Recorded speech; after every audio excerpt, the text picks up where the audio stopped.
heureux de vous retrouver pour cette nouvelle édition du journal sur Nyota Télévision. Madame, Messieurs, bonsoir et merci de nous avoir choisis pour vous informer. Très bon week-end à tous, bienvenue à ce téléjournal. Donc tout de suite, voici les grands titres. Au sommaire, cette édition du journal, 2 camions lourdement chargés de bois tombés dans les filets du ministre provincial de l'Intérieur à hauteur de Kasumbalesa. Odax Sompoué a promis de traduire en justice les propriétaires de ces bois coupés illicitement et frauduleusement dans le Haut-Katanga. On parlera également sport vers la fin de cette édition du journal et sachez que la 4e journée s'est jouée à la Ligue nationale de football ce samedi 25 octobre 2014. Un premier match, Chinkunku est tombé face à Lubumbashi Sport 4-1, tandis que le football club Saint-Éloi Lupopo a été tenu en échec par l'AS Bantou de Andy Magloire Foutila. Voilà pour les grands titres. Bienvenue à toutes et à tous. Les ouvriers sont à pied d'œuvre à l'angle des avenues Camagnola et chaussée Laurent Désiré Kabila. Le maître d'ouvrage procède actuellement à la connexion de l'ancien réseau de conduite d'eau à l'actuel en vue d'augmenter la pression d'eau dans une bonne partie de la commune Lubumbashi. Et au lieu où se déroulent les travaux, les conducteurs avisés redoublent d'attention avant de franchir la bifurcation. Maurice Mazel pour le reportage.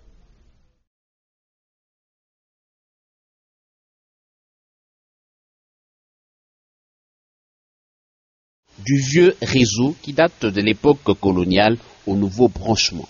À l'angle des avenues Camagnola et chaussée Mzee Laurent Désiré Kabila, des grands travaux de connexion de conduite d'eau s'effectuent. Plusieurs équipes se sont relayées à ce jour. Le nouveau raccordement du réseau va suppléer le déficit en eau à l'ancien qui ne sait plus desservir correctement la population louchoise en eau potable parce que la ville s'est agrandie. Pendant la durée des travaux, les agents spécialisés sont dévoués en ces lieux pour réguler la circulation routière. Le trafic en ces lieux, sans la présence de la police de circulation routière, est vraiment difficile. Le conducteur ne sait pas apercevoir le véhicule qui vient sur la voie perpendiculaire. Les mottes de terre ont rétréci la route. L'angle de la bifurcation est devenu étroit. À vue d'œil, la tâche est rude. Des tuyaux devront se compénétrer grâce à l'ingéniosité du maître de l'ouvrage qui perfore et assemble la tuyauterie pour augmenter la pression de l'eau. La main-d'œuvre congolaise avec le contremaître chinois font bon ménage et le travail évolue sans désemparé.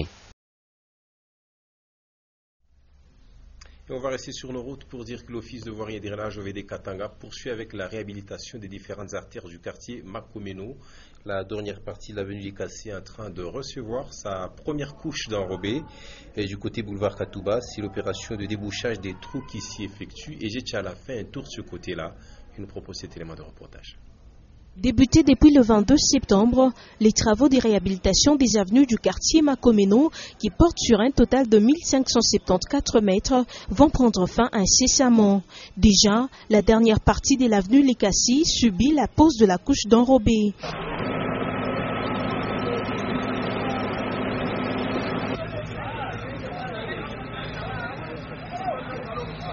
Et l'avenue du Cobalt est à sa phase d'imprégnation et attend recevoir la dernière touche.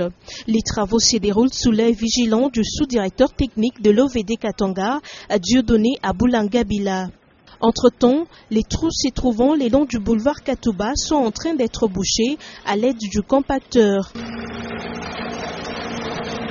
Dieudonné Aboula, sous-directeur technique de l'OVD, demande la collaboration des chauffeurs pour qu'ils respectent les déviations et panneaux pour l'évolution rapide des travaux. À savoir que toute cette semaine, l'OVD était sur la chaussée des Kassenga et la semaine prochaine, les travaux vont se poursuivre à travers la ville de Lubumbashi.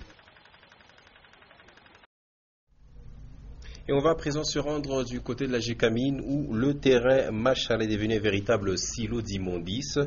Les habitants de cette contrée déversent nuitamment et frauduleusement des ordures ménagères à ce lieu. Et à l'heure qu'il est, il est pratiquement impossible d'organiser une rencontre de football des jeunes sur ces terres de la cité Gécamine. Lumière Moussaou pour les détails. Depuis que l'exploitation est au rabais à la Générale des Carrières et des Mines, le loisir tend à disparaître dans différentes cités de la Gécamine. Cas illustratif, le terrain de foot Machala de la cité Gécamine qui se transforme petit à petit en dépotoir des ordures ménagères. Gécamine, c'est un grand camp, mais personne ne s'y intéresse. Aujourd'hui, le terrain est envahi. Il n'y a plus d'espace pour le sport. Un enfant ne peut pas jouer entouré de saleté. Et s'il se blessait avec un morceau de verre? Curieusement et contre toute attente, un bienfaiteur a fait déployer un engin pour frayer une voie à travers les immondices qui se sont accumulés sur cette aire de jeu au fil des années. Il y avait trop de saleté. On y jetait aussi les cadavres d'animaux. On ne savait pas qu'on arrangerait cet endroit. Nous demandons aux autorités de mettre la police pour sécuriser cet endroit. Les habitants des environs témoignent que pendant la pluie, ils sont souvent victimes du paludisme et autres maladies.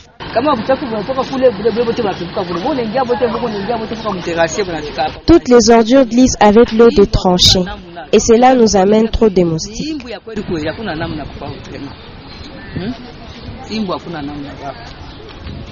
Durant le bon vieux temps de la Générale des Carrières et des Mines, les athlètes des grands renom ont été formés sur ce terrain qui est menacé de disparaître. Et je l'annonçais en titre, le district du Haut-Katanga enregistre ces derniers temps des coupes illicites et frauduleuses de bois. Après Kiloa, cette pratique s'étend jusqu'à Kasumbalesa et le ministre provincial de l'Environnement, Odax Sompoué, a empêché la sortie d'un lot important de bois à la frontière de Kasumbalesa. C'était hier. Célestin Muganza, reportage.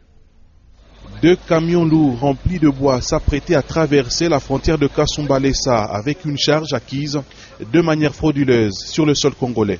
Grâce aux renseignements reçus des services de son secteur, Odax Sompoué, ministre provincial de l'Environnement, a, après vérification des faits sur place à Kasumbalesa, empêché la sortie de ces camions du sol congolais. Il s'agit du bois coupé sans autorisation légale entre Kisenda et Sakanya. La population a salué la promptitude avec laquelle le ministre provincial de l'Environnement a géré la crise. Après analyse, les documents exhibés pour la coupe de ces bois ont été jugés de faux, occasion pour le ministre d'interpeller tous les responsables pour empêcher cette pratique.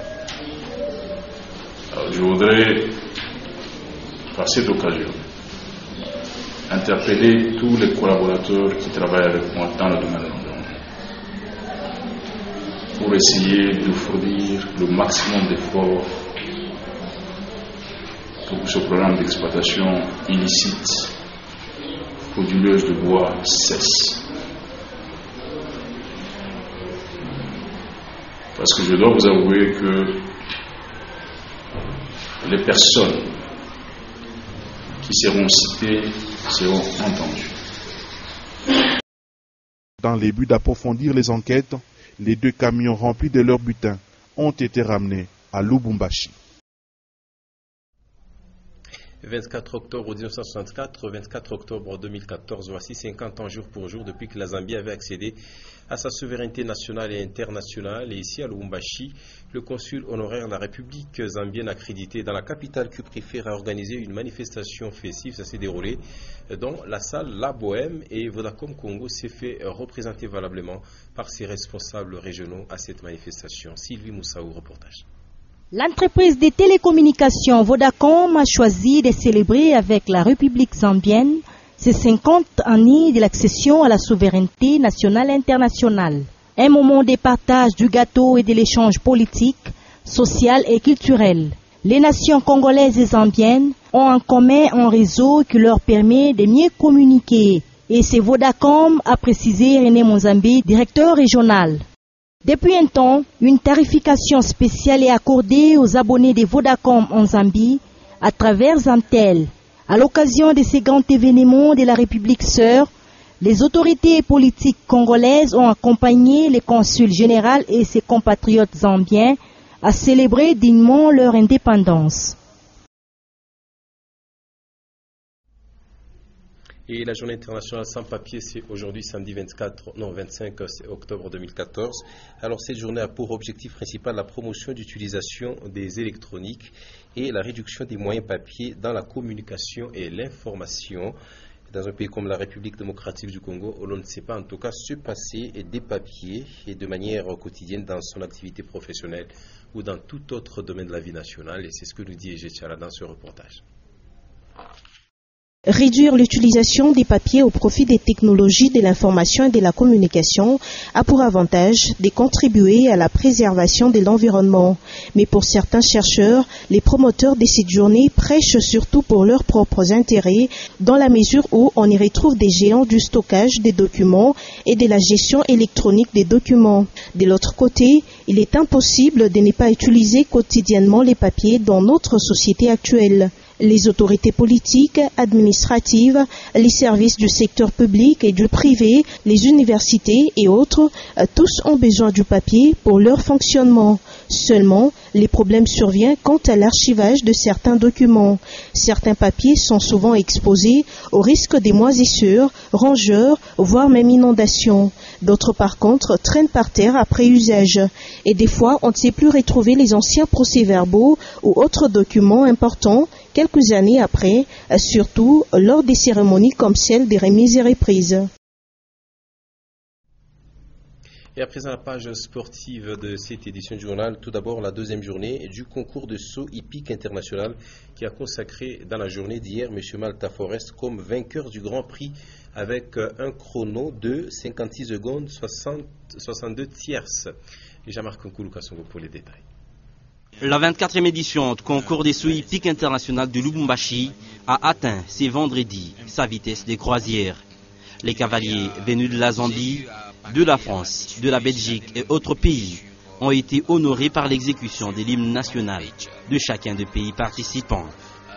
Une cérémonie qui s'est déroulée en présence de plusieurs personnalités de la province, de Madame Karen Katumbi, ainsi que d'un public assez considérable venu assister aux différentes épreuves.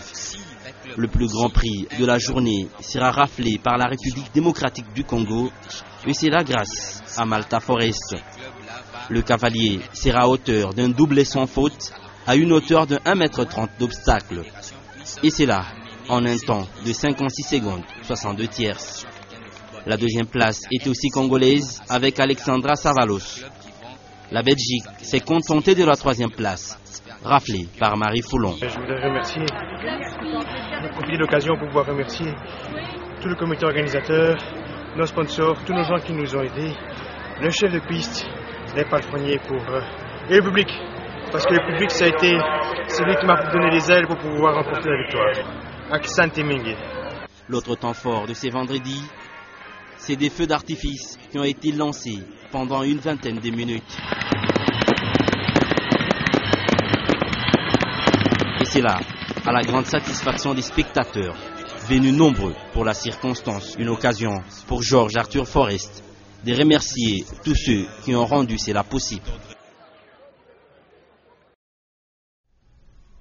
Et puis vous le savez, la grande actualité sportive au niveau de l'Afrique reste la finale aller de la CAF Champions League qui aura lieu à Kinshasa ce dimanche 26 octobre 2014, finale qui opposera l'ASV Club de la République démocratique du Congo à l'entente Sétif d'Algérie. Et le gouvernement de la République s'est déjà impliqué pour que la victoire reste congolaise ce dimanche. C'est dans ce cadre que le Premier ministre congolais Augustin Matata Ponyo a reçu hier l'ASV Club, donc tous les athlètes, y compris leur président et le coach Florian Ibengue. Reportage. Non, nous sommes sereins, on prépare le match comme on l'a fait d'habitude, sans trop se mettre la pression et pouvoir se libérer et garder toute notre énergie pour ce match de dimanche. Mais le fait de se retrouver ici, vous voyez bien que ça dépasse le cadre de notre vie habituelle. Là, on est investi d'une mission de la population tout entière, à travers le gouvernement et le président de la République. Derrière eux, c'est tout le pays, c'est tout le peuple. Donc, ça donne des responsabilités supplémentaires. Mais on va travailler comme on l'a fait jusqu'à maintenant pour renverser la montagne qui se trouve devant nous et coller à l'adage qui veut qu'on ne joue pas une finale, mais on la gagne. Je l'ai toujours dit que vrai club n'a pas de sponsor, le sponsor c'est le gouvernement. Alors si le Premier ministre aujourd'hui nous a donné la grâce de venir motiver les enfants à 48 heures d'un grand match, moi je pense que pour moi je suis heureux. Je suis heureux, donc là ça va aussi motiver les joueurs pour amener la coupe au pays. Un mot aux supporters, tous ceux qui Ils doivent être seulement unis derrière notre équipe pour amener la coupe à la République démocratique du Congo. Donc ce n'est pas 20 clubs qui jouent, c'est le Congo qui joue. Et puis on va rentrer ici à Lubumbashi. La Ligue nationale de football se poursuit. La 4e journée s'est jouée ce samedi 25 octobre 2014. Un premier match, Lubumbashi Sport a reçu l'US Chinkunku. Score à l'issue de la rencontre 4-1 en faveur des Louchois. Résumé la rencontre avec Pascal Mwangala Marmotte. Première sortie officielle de Baudouin Lofombo et ses poulains à domicile après 2 forfaits, sans vraiment pas démontrer un grand jeu. Les kamikazes sont plutôt réalistes avec le duo d'attaque Tamboué et Ilunga, 2 anciens joueurs de Kolwezi, 4-1 sur l'Union sportive Chinkunku. Après seulement 20 minutes, Héritier Tamboué est à la conclusion d'une belle phase de jeu. La frappe est bien tendue pour l'ouverture du score. Dans la suite, le Lubumbashi Sport souffle le froid. Kwawan, bien décalé à droite, centre sur la tête de Ditou, qui trouve malheureusement la transversale. Sans perdre du temps, Mouchinenou lance Donatien Moulomba à droite, qui trouve Héritier Tamboué en position d'ailier. Le centre est facile pour Rufin Ilunga au second poteau. 2-0, la complicité de 2 joueurs de Kolwezi est prometteuse. Mais sur une action de contre, les Corbeaux de Kananga réduisent l'écart. Sur le centre de l'Issamba, le gardien Mouchinenou est en retard et la tête de Kohan échoue au fond des filets, 2-1. La réaction des Gécaminards Louchois est immédiate. Loubaki est fauché non loin du coup de pied de coin. Le coup franc de Rufin Ilunga est bien suivi de la tête par Roli Kabea. C'est le premier but du transfuge de l'AS New Sogère sous le maillot de Lubumbashi Sport. 3-1, score à la pause. La deuxième mi-temps sera moins prolifique en buts. Entré en cours de jeu, Miki Mpalang est à l'origine de l'action. Et lance Ilunga Rufin qui centre au second poteau pour Manix Nengelua. Un autre joueur venu de Kolwezi et remplaçant de Lukenda blessé à la 15e minute. 4-1, décidément tout aura passé ce soir par Rufin Ilunga Ketondai. Les Kamikazes s'imposent et s'offrent la première place du groupe avec désormais 10 points en attendant la suite de la 4e journée. Mais le club cher au moins Edmond Bazombang doit faire quelques réglages importants avant les journées à venir. Et voilà pour le résumé de la première rencontre, tandis que le deuxième match a opposé le Football Club Saint-Éloi Lupopo à l'AS Bantou de Mbujima, dirigé par Andy Magloire Foutila. Et c'est une autre équipe de l'AS Bantou que Lupopo a rencontré sur le terrain. À l'issue de la rencontre, le score était de 0 but partout. Et dans nos prochaines interventions, surtout dans Sportstar, vous suivrez les temps forts de la rencontre Lupopo et l'AS Bantou. Et c'est par là que s'achève cette édition du journal. Madame, Messieurs, c'était pour nous un plaisir de vous la présenter. Merci à vous de l'avoir suivi. Merci également à toute l'équipe technique et rédactionnelle qui m'a aidé à arriver jusque chez vous. Excellente soirée sabbatique à toutes et à tous. Au revoir.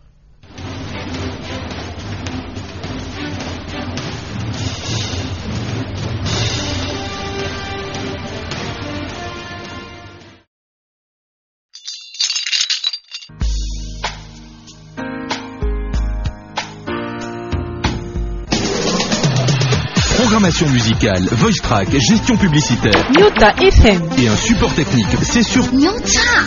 Écoutez, c'est une nouveauté.